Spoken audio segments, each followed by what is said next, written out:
Sejam muito bem-vindas ao podcast Elo por Elas. Eu sou Karina Pachega e sou a host convidada do podcast de hoje. Neste episódio, iremos falar de uma doença que atinge cerca de 15% das mulheres em todo o mundo. Essa doença pode prejudicar a vida social e profissional da mulher e muitas vezes, por causa da dor, até incapacitar a mulher. Além disso, uma de suas principais consequências é a infertilidade. Hoje vamos falar da endometriose, principalmente sobre dois pontos relacionados à doença. De que maneira as mulheres podem ter qualidade de vida convivendo com a endometriose e para aquelas que a doença traz infertilidade como consequência, como é possível alcançar a gestação. Vou apresentar as médicas aqui que sabem tudo do assunto e vão esclarecer para a gente. Doutora Carla Iaconelli, doutora Fernanda Valente e a doutora Rosane Rodrigues. É um prazer imenso estar aqui, porque eu acredito que a informação é uma ferramenta poderosíssima para a mulher se prevenir, viver melhor e ser mais feliz, né? Doutora Carla, começando com você. O que é a endometriose? É uma palavra que se fala muito, né? Essa doença. Eu tenho endometriose, minha prima tem endometriose. O que é? O que acontece no corpo da mulher que tem essa doença? Karina, endometriose é uma doença e o que você falou está correto. Cada vez mais nós ouvimos falar sobre ela. Cada vez mais as mulheres estão sendo diagnosticadas com essa doença. É uma doença ginecológica que se caracteriza pela presença de endométrio num lugar que ele não deveria estar. Então, é um endométrio ectópico. E o que é endométrio? Endométrio é a camada interna do útero, é o que reveste o útero por dentro, como se fosse o recheio, vamos dizer assim. E o endométrio, todos os meses, descama na menstruação. Aquele sangramento que a mulher tem na menstruação é o endométrio. E todos os meses, a mulher tem essa descamação nos focos onde a endometriose está implantada. Então, imagine que a endometriose é uma doença com a presença de endométrio em algum lugar da pelve onde ele não deveria estar e ela sofre essa inflamação, essa descamação todos os meses. E qual que é a origem dela? Isso é genético? Tem a ver com alimentação? Por que a mulher desenvolve essa doença? Por que umas sim, outras não? Essa pergunta vale US$ 1 milhão, é super difícil de responder. O que a gente sabe até hoje? Temos algumas teorias sobre a origem da endometriose, mas nenhuma foi totalmente confirmada ainda. A gente acredita que pode ser um tipo de menstruação retrógrada e que esse endométrio do interior do útero possa passar pelas tubas e cair na cavidade pélvica, dessa forma se implantando ali e causando as lesões. A gente também acredita que a endometriose possa surgir de algumas células que mudem as suas características e se tornem endometrióticas, que se tornem um tecido endometrial e que esse tecido responde aos estímulos dos hormônios femininos durante o ciclo menstrual e que aí causa toda essa inflamação e todas essas consequências na saúde feminina e reprodutiva. Dá para prevenir endometriose? Dá para prevenir, claro, a gente não consegue prevenir, que a paciente tenha a doença, mas dá para melhorar a qualidade de vida, né. Como? É uma doença inflamatória, então a gente consegue ter hábitos de vida melhores, como uma boa alimentação, atividade física, um check-up anual para detectar se aquela paciente tem ou não. Ou seja, se você tem cólicas menstruais fortes todos os meses, se tem dor na relação, isso pode ser um sinal de endometriose. Então, importante procurar um médico, fazer o diagnóstico e se atentar às suas atividades diárias, aos seus hábitos, para que essa endometriose não aumente. Existem tratamentos que nós vamos falar mais para frente. Karina, é uma coisa, essa pergunta é uma pergunta tão capciosa, né? Se a primeira pergunta, né? Por que algumas mulheres sim e outras não? E aí existe uma outra pergunta também muito capciosa. Qual é essa pergunta? Por que antigamente não se diagnosticava endometriose? Ou seja, existia menos endometriose ou hoje a doença é só mais diagnosticada? E na verdade, a sensação que nós temos é que o meio no qual nós vivemos, então essa vida maluca, de alimentação muito ruim, alimentação muito inflamatória, estresse oxidativo, falta de atividade física e também o que a gente chama de disruptores endócrinos. O que é isso, disruptores endócrinos? São alguns fatores do meio ambiente que podem alterar a nossa expressão de genes e provocar doença. Então, existe uma evidência robusta, na verdade, de que esses disruptores endócrinos derivados do plástico, TCDD, em gorilas, por exemplo, ou seja, em laboratório, mostrou-se que esses disruptores endócrinos provocam endometriose. Então, talvez realmente antigamente houvesse um subdiagnóstico dessas pacientes. Entretanto, a sensação que a gente tem é que nós estamos ficando doentes. Então, que o meio está fazendo com que nós fiquemos doentes, com que nós desenvolvamos endometriose. Por isso que a Carla falou, e é muito importante que você tenha qualidade de vida. Então, se você tem endometriose, é muito importante você procurar o acompanhamento de uma nutricionista, fazer uma dieta anti-inflamatória, fazer atividade física com maior produção de serotonina, enfim. A mulher que tem endometriose, ela sente muita cólica, certo? Eu já ouvi relatos de amigas minhas. E aí, qual que é a diferença daquela cólica normal da menstruação da cólica da endometriose? Como é que você separa isso? E já entrando na pergunta, como é que é o dia a dia dessa mulher? Quais são as restrições que ela tem? Na verdade, é assim, sentir dor é normal? Não, não é normal. Sentir dor nunca é normal. É claro que no início da sua vida reprodutiva, lá na menarca, quando você menstruou, aos 12, 13 anos, é muito comum a adolescente ela sentir dor, um pouco de cólica. Existem outros diagnósticos diferenciais que causam dor pélvica, que causam cólicas, miomas, adenomiose, enfim, outras doenças.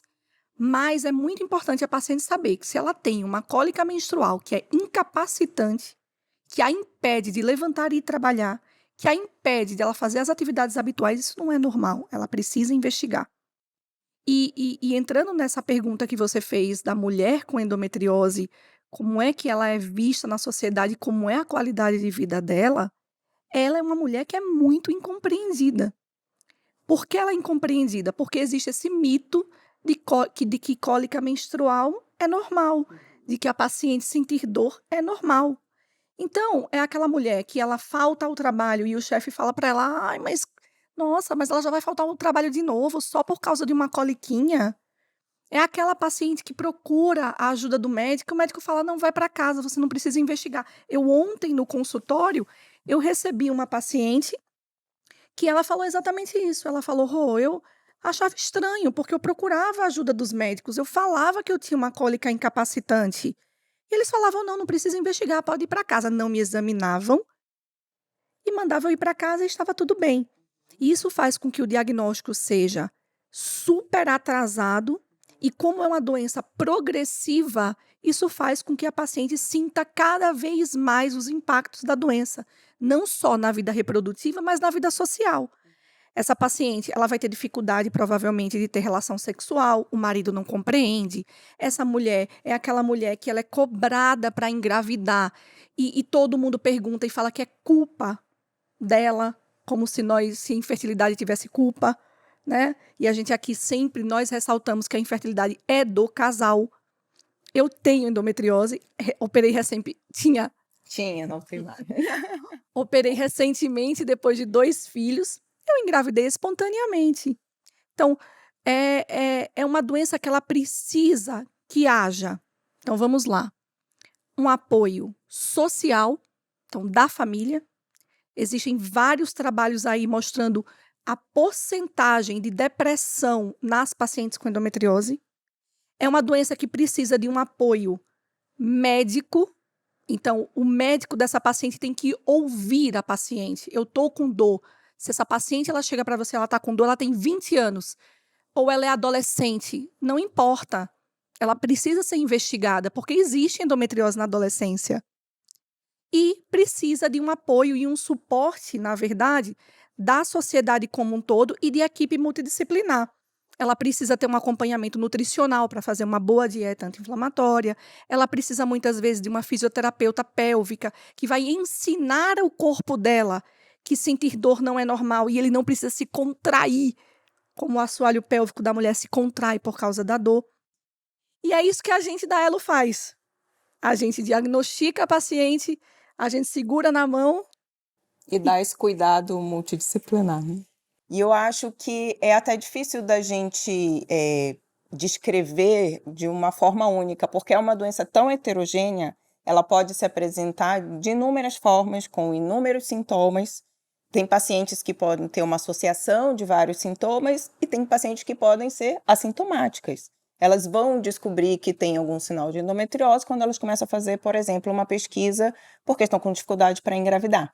Mas nem todas vão ter a cólica incapacitante, nem todas vão ter a dor na relação. Às vezes ela tem um desconforto que para ela não atrapalhava no dia a dia e ela nunca deu importância para aquilo. E existe o limiar da dor também, E né? existe a diferença, cada paciente sente diferente, né? Algumas pacientes, algumas mulheres Super bem pontuado. têm um limiar menor, então a dor que para uma é muito forte, para outra é ok, ela consegue levar. Mas o que a Rô falou de hoje a gente ter mais diagnóstico, a gente tem também uma maior luz sobre a doença, pensando na questão da sociedade. Se fala mais sobre isso, não é um tabu tão grande. A gente vê artistas falando, dando depoimento, e aí isso chama a atenção para que outras mulheres se identifiquem e falem, talvez eu tenha isso aí também. Então, essa participação da sociedade em falar sobre o assunto e fazer campanhas de divulgação da endometriose tem sido importante para que as próprias mulheres se identifiquem e procurem ajuda médica, né? Porque, voltando ao que eu estava falando, o perfil da paciente pode ser muito variado. A Carla falou sobre a teoria de Sampson, que é da menstruação retrógrada, que acontece quando a mulher menstrua, de uma parte do endométrio refluir pelas tubas e cair na cavidade pélvica. Só que isso acontece com basicamente todas as mulheres. Quando a gente sangra, a gente tem um pouco de refluxo de sangue para a cavidade. Por que algumas vão desenvolver endometriose e outras não? Então, a gente sabe também que é uma doença multifatorial. A gente não consegue dizer que seja um fator único, que seja só isso. É só a menstruação retrógrada? Não deve ser. Eu acredito que não. A Rô falou de inúmeros outros fatores ambientais, de estilo de vida, provavelmente tem fatores genéticos envolvidos, como você questionou, tem teorias que falam de disseminação linfática, hematogênica, então, quando a gente tem muita teoria para uma mesma coisa, é porque nenhuma chegou a nenhuma conclusão precisa, né? E aí a gente tem essa heterogeneidade tanto nas teorias, quanto na apresentação da doença. E aí, como é que você fecha o diagnóstico, então? Tudo começa no consultório, primeira consulta, ouvir a paciente, como a Rosane falou. Porque ainda hoje, mesmo com toda essa divulgação, nós temos médicos que não valorizam a queixa da paciente. Então, valorizar o sintoma, a anamnese é super importante. Muitas vezes, a gente sempre começa com uma anamnese, a gente deixa a paciente falar, mas depois você direciona algumas perguntas, porque para ela aquilo não era um sintoma importante que para a gente chama atenção. Então, a gente vai ter que perguntar sobre o ciclo menstrual, vai ter que perguntar sobre a dor, qual é a nota que você dá para essa dor atrapalha as suas atividades do dia a dia, você tem que ficar em casa, você deixa de trabalhar por causa disso, você deixa de ter relação por causa disso. Não, às vezes eu tenho dor, mas não me atrapalha como um todo na relação. Então, você tem que ir direcionando para alguns sintomas. Como que é o funcionamento do seu intestino? Como que é a sua urina? Você tem sangramento? Você não tem? Então, fora essa anamnese, no consultório, é muito importante que seja feito o exame físico. Tá? Então, o exame especular, para a gente ver o colo, para ver a vagina, e o exame de toque. Às vezes, no exame de toque, você já faz o diagnóstico. Você acaba complementando com outros exames, mas você fazer o exame físico ali, que muitas vezes é uma etapa que é pulada, porque você chega no consultório, o médico te ouve, pede os exames e você vai fazer exames fora e ele não põe a mão, não examina, e aí acaba perdendo uma fase importante do diagnóstico. Eu achei sensacional essa sua fala da heterogeneidade da doença, de que há pacientes que têm menos sintomas, outras que têm sintomas mais exuberantes, e isso é individual. mas isso também tem a ver com a sensibilidade da paciente, uma resposta individual da paciente à produção de hormônios. Mas por que isso é importante? Porque, na verdade, o médico sempre tem que estar atento. Você falou da porcentagem da endometriose nas mulheres. É muito alta, de mulheres de uma forma geral. E nas mulheres inférteis, chega a atingir 50% das mulheres inférteis. Então, sempre você tem que pensar que uma mulher infértil ela pode sim ter endometriose. E É tipo assim, até que se prove o contrário, você tem que investigar se ela, você tem que Mas suspeitar. deixa eu ver se eu entender. Das mulheres que têm infertilidade, 50% a causa da infertilidade está relacionada à contribuem. endometriose. A endometriose é um dos fatores que contribuem. Nossa, é altíssimo. É então. altíssimo. Você tá falando da metade, o que, 50%. adicionando a estatística que você fez, e a estatística que eu fiz, que o mundo faz, né? É que nem toda mulher que tem endometriose, ela tem infertilidade. Uhum. Mas a prevalência de endometriose nas mulheres inférteis é muito alta. Não quer dizer, Karina, que seja exatamente aquele o fator a culpa. Porque Da vários fatores. infertilidade. A gente sempre fala de infertilidade do casal. Então, são vários os fatores que juntos. Eu brinco que é um quebra-cabeça de 1000 peças. Então, o casal infértil, você tem que pensar em todos os detalhes, porque é necessária a correção de todos Então, a os endometriose detalhes. ela vai dificultar muito todo o processo que tem que acontecer para uma gestação dar certo. E aí, o que a Fernanda falou, que muitas vezes o médico não só não ouve a paciente, como o médico também não examina a paciente. Então, é muito importante a propedêutica, a anamnese direcionada e um exame físico muito bom. Então, só no exame físico, quando a endometriose que ela é profunda, ela é uma endometriose que ela atinge o assoalho pélvico, a musculatura da pelve, ela atinge o reto, ela atinge a bexiga. Então, muitas vezes, no exame físico, eu consigo ver essas alterações. E um detalhe só que eu queria acrescentar é que, com o passar dos anos, nós temos visto a doença cada vez mais agressiva. Então, hoje, não é incomum, eu não diria que é comum, mas não é incomum as pacientes com endometriose ter acometimento de nervos. Então, é aquela paciente que ela chega no consultório claudicando, mancando. É aquela paciente que ela já procurou o ortopedista várias vezes. E o ortopedista avaliou, Ela tem dor na coluna. ela tem dor na coluna, ela tem sintoma de formigamento nos membros inferiores. Então, um sintoma que aparentemente não tem nada a ver com endometriose. Então, complementando o exame ginecológico, também é muito importante o exame neuropelviológico. Você fazer o exame nervoso do sistema neurológico da pelve também é importante. E Carla, além da avaliação física que vocês fazem no consultório, quais são os exames complementares que ajudam no processo do diagnóstico?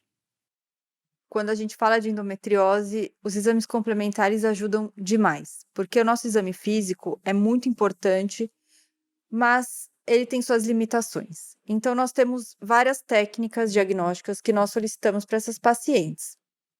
A mais simples delas é o ultrassom pélvico transvaginal com preparo intestinal. Esse é um exame que nos mostra muito bem os focos de endometriose. Esse exame pode ser também complementado com uma ressonância pélvica com contraste, para mapear também essa endometriose. Os dois exames são muito semelhantes, né? Lembrando que o ultrassom depende da pessoa que faz. Então, esse ultrassom tem que ser feito com um especialista nesse tipo de exame para endometriose. Não é em qualquer lugar que você vai encontrar esse tipo de ultrassonografia. Outro exame importantíssimo é a colonoscopia, quando a gente desconfia que há lesão no intestino. E não é tão raro assim a gente encontrar lesões intestinais. Outro tipo de exame que a gente lança a mão diversas vezes é a cistoscopia, tá? A endometriose também pode estar na bexiga. Claro que a gente vai se atentar aos sintomas, aos sinais, e isso vai nos direcionar para que exame nós vamos pedir. Então, esses são os exames. Nós temos marcadores também, exames de sangue, que a gente pode utilizar. Geralmente, isso é para acompanhamento da doença, que é o CA 125, e também os marcadores de reserva ovariana, que a gente sempre tem que investigar na paciente com endometriose. Sempre. A reserva ovariana é importantíssima para a gente pensar no tratamento que a gente vai fazer. E a gente vai falar sobre os tratamentos logo mais. É isso que a Carla falou. Em resumo, Karina, a Carla falou que isso é muito importante ser fixado, é que o exame complementar, ele nos direciona para confirmar a nossa suspeita clínica e para o tratamento que nós iremos realizar. Então, por exemplo, primeiro falando do ultrassom transvaginal com preparo e a ressonância.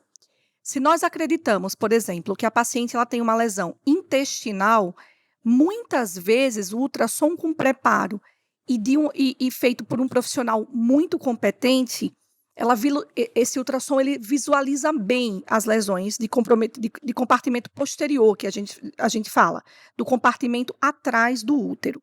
Mas, por exemplo, para lesões de compartimento lateral, o que é isso? Da parede, próxima à parede pélvica, de nervos, a ressonância superior.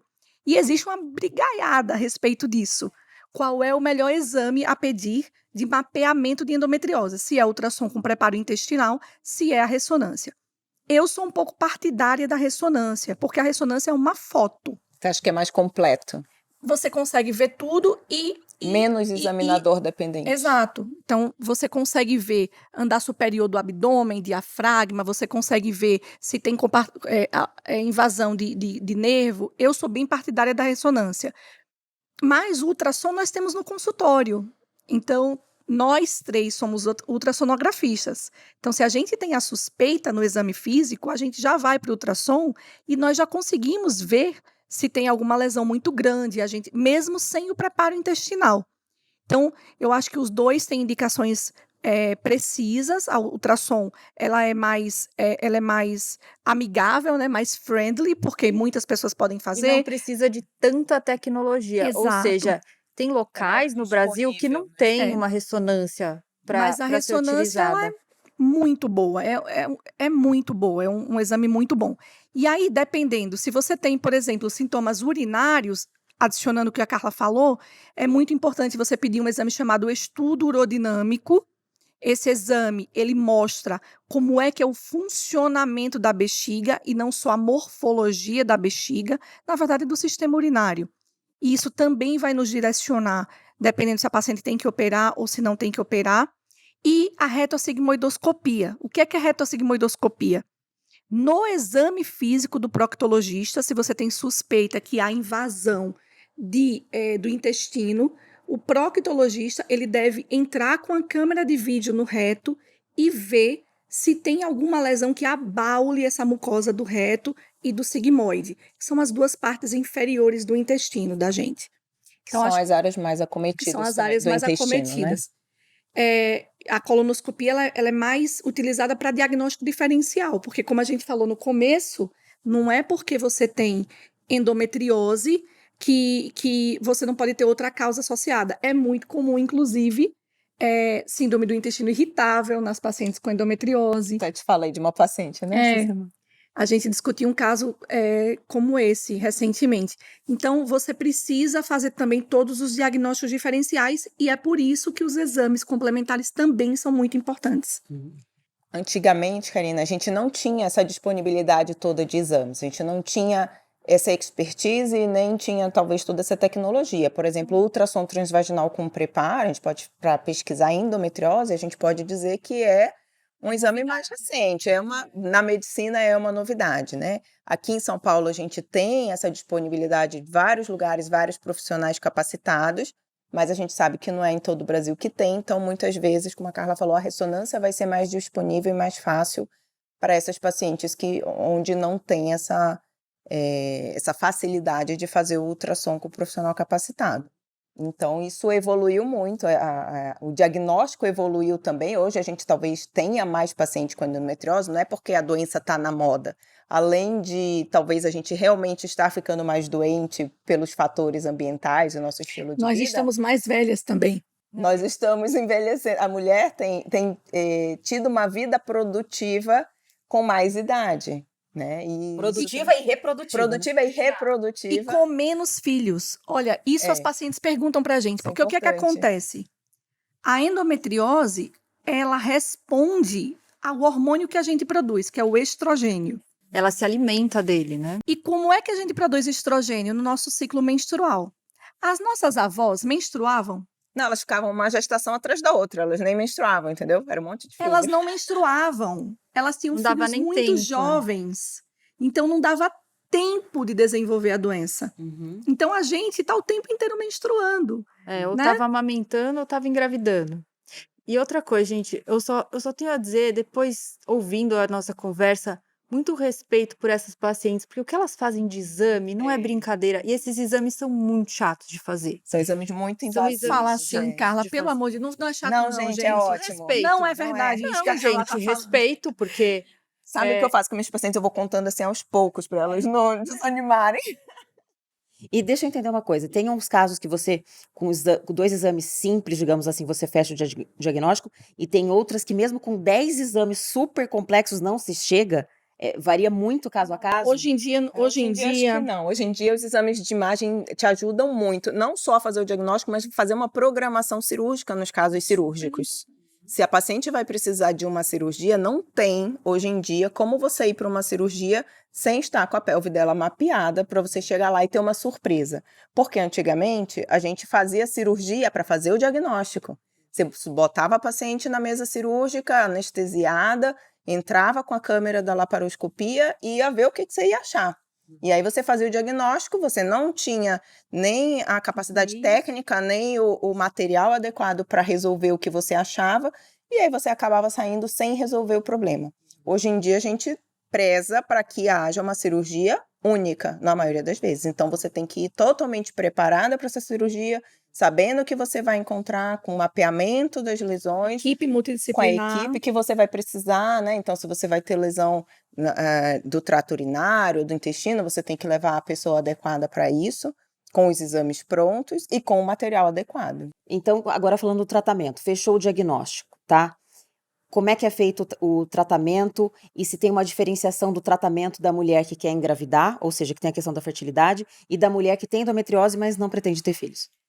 Os tratamentos podem ser feitos de diversas maneiras. Para paciente que não quer engravidar, a gente precisa bloquear a ovulação, porque o principal agente que faz a endometriose proliferar é o estrogênio. E o estrogênio é produzido pelo folículo ovariano no momento que ele está se desenvolvendo no ciclo ovulatório. Então, nós usamos anticonceptivos que podem ser orais, né? Podem ser contínuos, ou podem ser com pausa, e a gente pode usar também injeções que bloqueiam o ciclo menstrual, tá certo? A gente também pode usar outros tipos de tratamento, que nem o Dilmirena, a gente pode usar injeções que podem ser mensais ou trimestrais, e também tem a cirurgia. A cirurgia ajuda demais em casos de dor extrema que não são resolvidos com a medicação, com esse tratamento medicamentoso. Então, no final de tudo, se nós julgarmos necessário, nós podemos fazer a cirurgia para tirar todos os focos. No caso da mulher que quer engravidar, depois do tratamento, a grande maioria consegue? Não é bem assim.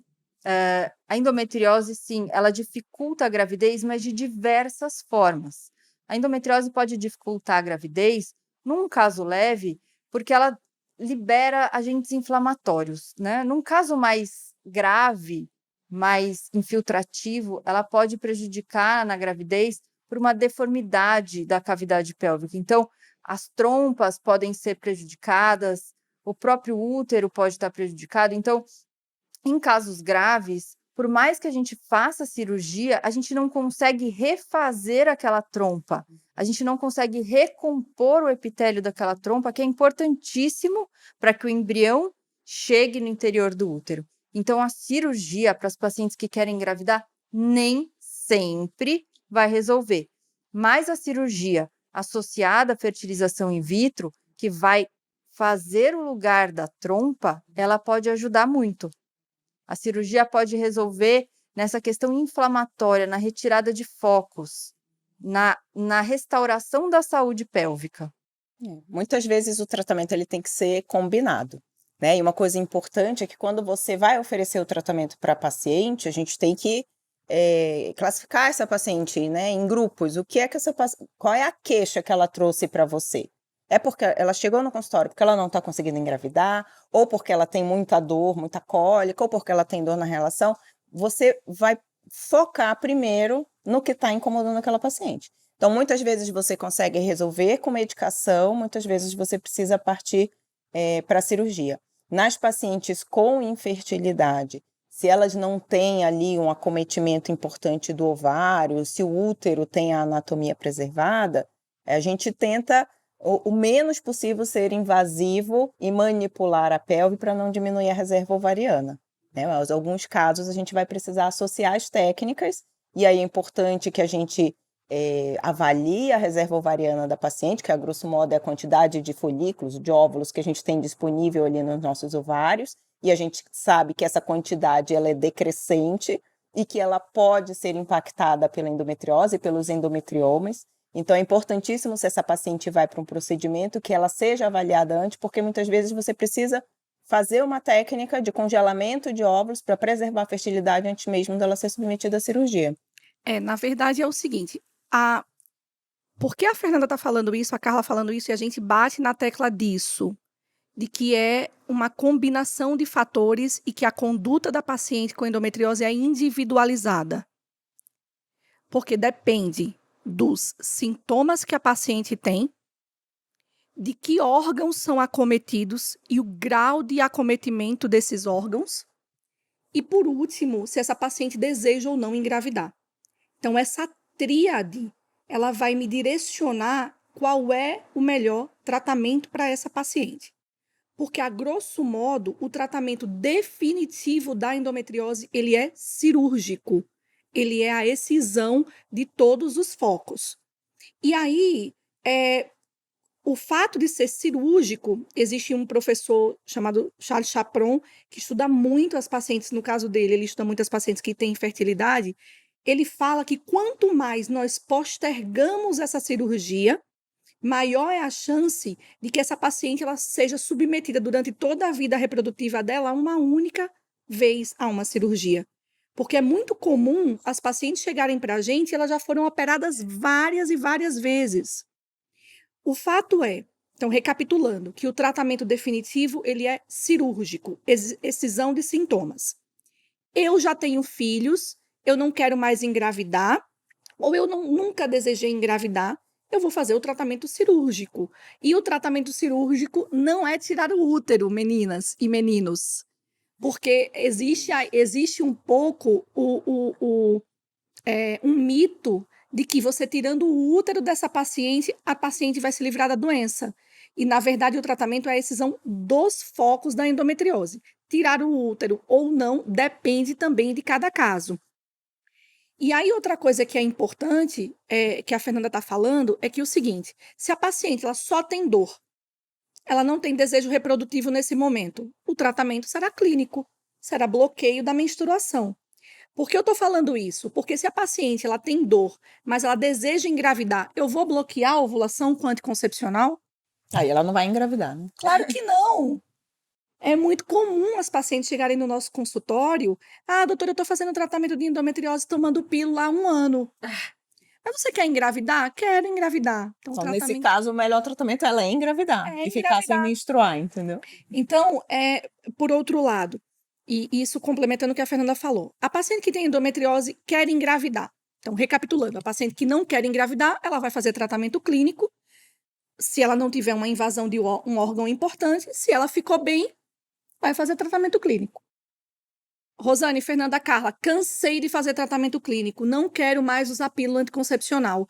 Está caindo meu cabelo, minha libido está muito ruim. Ela vai para a cirurgia e normalmente essa cirurgia, como a Fernanda falou anteriormente, nós já vamos programadas para resolver o problema dela em uma única cirurgia.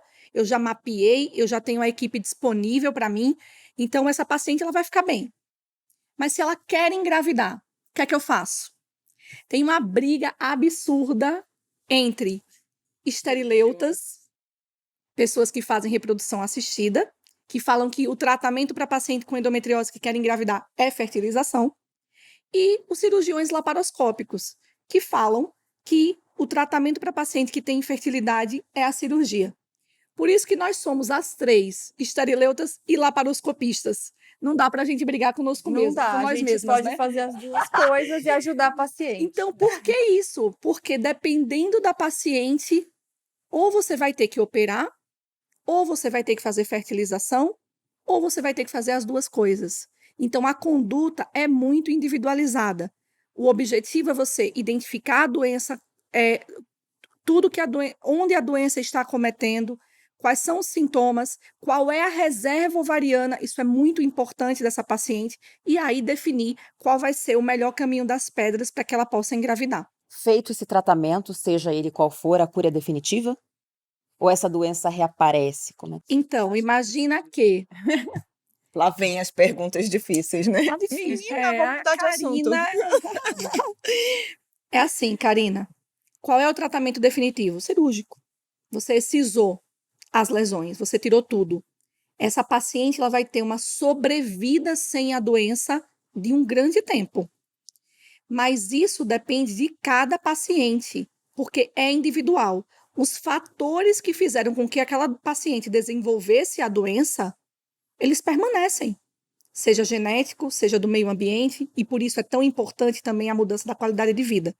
Porque se eu me operei aos 25 anos, eu tirei todas as doenças, eu fui operada por uma equipe muito boa, preparada, não sobrou lesão. Eu vou ter dor, vou ter lesão grande daqui a 3 meses, daqui a 6 meses? Improvável. Na verdade, a cirurgia, ela trata o problema, a doença, mas ela não consegue retirar a causa. Que aí você precisa de envolver outras terapias e outras técnicas e equipe multidisciplinar para tratar possíveis causas. Agora, a produção hormonal segue, né? É justamente por isso que vocês falaram tanto dos hábitos de vida que Sim. precisam ser vistos com cuidado, né? Que ela precisa ter uma alimentação boa, precisa praticar atividade física, ter bons hábitos. Se você operou aos 30 anos, aos 40 anos, você pode começar a apresentar outros sintomas? Pode. Você pode voltar a desenvolver a doença? Pode. O que não é comum é recidiva. Eu operei e em 3 meses eu já estou doente de novo. Isso é incomum, é improvável. A não ser, um parênteses, nos casos que a endometriose acomete o ovário. A maior porcentagem de recidiva da doença é quando a paciente tem endometriose ovariana, por 2 motivos. O principal motivo é que nós, cirurgiões, nós tendemos a sermos mais conservadores nesses casos. Não mexer tanto no ovário da paciente para que a paciente possa engravidar, possa ter a vida dela reprodutiva normalmente, para que ela não entre na menopausa. Então, muitas vezes, fica a lesão. Não é que há uma nova doença, mas a lesão ficou e ela voltou a crescer. E o outro caso, na verdade, é que muitas vezes voluntariamente a gente deixa a lesão mesmo. Então, por exemplo, a doença acomete os 2 ovários. Isso é uma briga absurda. Eu vou mexer nos 2 ovários? Eu vou tirar doença dos 2 ovários de uma mulher que não tem filhos? A taxa de diminuição da reserva ovariana da paciente que você mexeu, fez cistectomia bilateral, é 57% de diminuição de reserva ovariana. É muito. O impacto é muito grande. Muito Isso tem que ser grande. muito conversado com a paciente.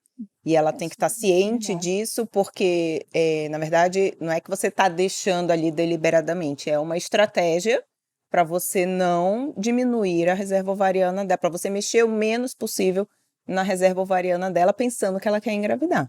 Né? Então, isso tem que ser tudo super bem conversado e definido com a paciente e com o casal antes. Né? Uma outra estratégia, e que é muito utilizada por nós, daquela paciente que tem acometimento de endometriose no ovário, é o congelamento de óvulos antes da cirurgia. Porque não existe evidência de que a cirurgia aumente a chance da paciente engravidar, aquela paciente que ressecou o endometrioma. Mas existe evidência de que a ressecção do endometrioma diminui a reserva do ovário. Então, se a paciente ela tem indicação de cirurgia por dor incapacitante, por acometimento de órgãos nobres, por risco de malignidade desse endometrioma, que não é desprezível, ou porque a paciente tem falha de implantação, ela já fez fertilização e ela não engravidou, ela precisa ir para a cirurgia e tirar esse endometrioma do ovário, na imensa maioria das vezes, o ideal é que essa paciente ela avalie a reserva ovariana, e é importante nesse ponto fazer um parênteses de que a própria endometriose ela já diminui a reserva do ovário, mesmo que a paciente nunca tenha sido submetida a nenhum tratamento cirúrgico. Além de ter um risco ali também de mudar a qualidade, a característica do óvulo pelo ambiente inflamatório. Mas, independentemente disso, a paciente que ela vai mexer no ovário, seja unilateral ou bilateral, mais ainda, muitas vezes é muito importante a paciente fazer a preservação da fertilidade antes, o congelamento de óvulos antes. A gente costuma dizer que, assim, o congelamento de óvulos é um investimento que nós nunca nos arrependemos de fazer. Nunca. Mas, nesse caso, como a diminuição da reserva ela é muito pronunciada, cerca de 40% se você tira um endometrioma de um ovário só e cerca de 57% se você mexe nos 2 ovários, de diminuição da reserva ovariana, é muito importante a paciente congelar óvulos ou embrião antes.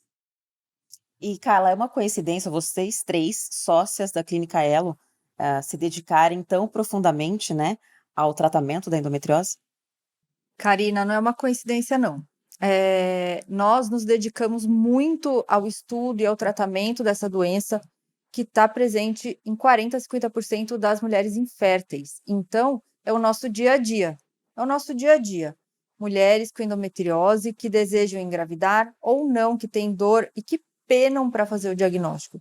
E que têm dor e que têm as suas vidas realmente dificultadas por essa doença. Então, nós estudamos e não só na questão clínica, nós também fazemos a parte cirúrgica.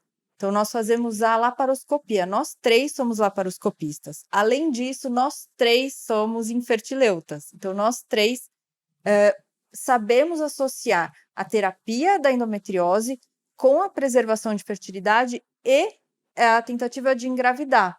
E os tratamentos reprodutivos na paciente com endometriose. Essa é a nossa atividade, uma das principais. Que a Eu gente acho que faz. é esse o diferencial da Elo Medicina É o nosso Reprodutiva. diferencial. Primeiro diferencial, nós somos 3 mulheres. Nós sabemos o que é ser mulher e nós sabemos as dificuldades, né, dessa vida feminina moderna, que a gente não fica só em casa. Você tem dor, mas você tem que ir trabalhar. Você tem dor, mas você tem que engravidar. Você tem dor, mas você tem que ser a Wonder Woman. É isso? Não que a vida da mulher que fica em casa seja menos difícil, Não, o que a gente... mas realmente porque... são outras pessoas também que essa mulher precisa conviver. Eu não estou falando isso não, porque olha, na quarentena, ficar 6 meses fazendo comida, fazendo homeschooling, na verdade, minha eterna admiração para que é dona de casa. Eu preferia muito mais trabalhar. Mas, então, esse é o diferencial de nós entendermos as mulheres. O segundo diferencial, nós temos uma equipe multidisciplinar que acolhe essa paciente desde o momento que ela chega com nós, usando sororidade, empatia, a psicóloga dando suporte psicológico, a nutricionista estimulando e a nutróloga fazendo você mudar a sua qualidade de vida, você fazer uma dieta anti-inflamatória, a fisioterapeuta tratando as consequências da doença. E essa formação que a gente tem clínica e cirúrgica, eu acho que é muito importante, porque, como eu falei anteriormente, existe um pouco essa dicotomia do tratamento que nós não temos. Por que nós não temos? Porque nós temos a capacidade técnica de fazer as duas coisas. Então, a gente avalia aquela paciente e o que é necessário para ela, juntos, porque tem o marido também, né? Outro dia, vocês não sabem, eu tomei uma invertida de um homem na minha rede social, porque eu falo, olá, meninas.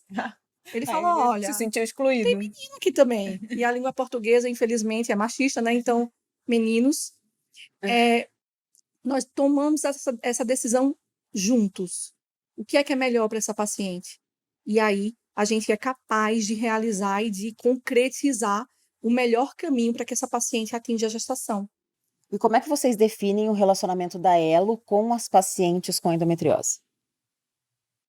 Difícil, né? Na verdade, é um relacionamento íntimo, digamos assim, porque A paciente chega ali e ela confia, pra gente toda aquela queixa, tudo aquilo que ela traz, o peso, não só físico, mas também emocional. Então a gente acaba ouvindo coisas que muitas vezes ela não falou para ninguém, e acolhendo aquela paciente e acreditando, principalmente ouvindo e acreditando na queixa dela, e com isso a gente podendo usar essa equipe multidisciplinar para ajudá-la a superar ou melhorar a sua qualidade de vida, que seja. Doutoras, quais as mensagens finais, os recados finais que vocês querem deixar para as mulheres e para os casais que nos acompanham? Esse bate-papo foi bem legal. Nós adoramos falar sobre endometriose. E o que eu quero deixar para os casais é o seguinte, gente: tempo. Tempo é muito importante. Não deixem para depois para procurar um médico. Não deixem para depois, para o ano que vem, para depois do carnaval. Porque o tempo passa, a endometriose é progressiva e a nossa reserva ovariana é limitada. Então, procurem um médico especialista com uma boa formação, caso você tenha infertilidade ou dor pélvica, cólica muito forte, incapacitante. Não percam tempo. Esse é o meu recado final. Doutora Fernanda? Eu acho que complementando o que a Carla falou, estejam atentos para as pessoas que vão cuidar de vocês, porque você escolher um profissional capacitado e qualificado é de suma importância nesse caso. Às vezes o tratamento inadequado, e a gente vê muitas vezes, a gente chega para a gente pacientes que já foram submetidas a inúmeras cirurgias, e a gente vê a depreciação da reserva ovariana precocemente. Então, às vezes, o tratamento inadequado, ele pode ser pior do que não tratar. Então, procurem um profissional capacitado e da confiança de vocês. Doutora Rosana? Eu acho que a gente combinou, porque ficou numa sequência perfeita, né? Porque o que a Fernanda falou, você procurar o tratamento adequado faz toda a diferença. Sentir dor não é normal e você não é obrigada a sentir dor para sempre. Por quê? Porque existe tratamento. Então, a paciente que não quer engravidar vai se tratar e vai melhorar se ela for tratada com a equipe multidisciplinar. E aquela paciente que quer engravidar, existe luz no fim do túnel. Então, existem tratamentos disponíveis, seja fertilização, seja cirurgia, ou seja nada. E eu sou a prova viva disso. Eu tive endometriose, fui operada recentemente, eu engravidei 2 vezes espontaneamente. Então, não é porque você tem endometriose que você não vai conseguir engravidar. Não permita que ninguém fale que você não é capaz, porque você é. Vai dar certo no final das contas. E para vocês se conectarem com a Elo, acessem o site elomedicina.com.br, o Instagram elo.medicina e o Facebook também elo.medicina. Em caso de dúvidas e sugestões, mandem perguntas para podcast@elomedicina.com.br. Espero que vocês tenham aproveitado esse conteúdo tão rico, tão necessário. Muito obrigada, doutoras, por compartilharem de uma forma tão leve esse conteúdo que com certeza vai fazer a diferença na vida de muitas mulheres. E o episódio sobre endometriose do podcast Elo por Elas fica por aqui. Até a próxima!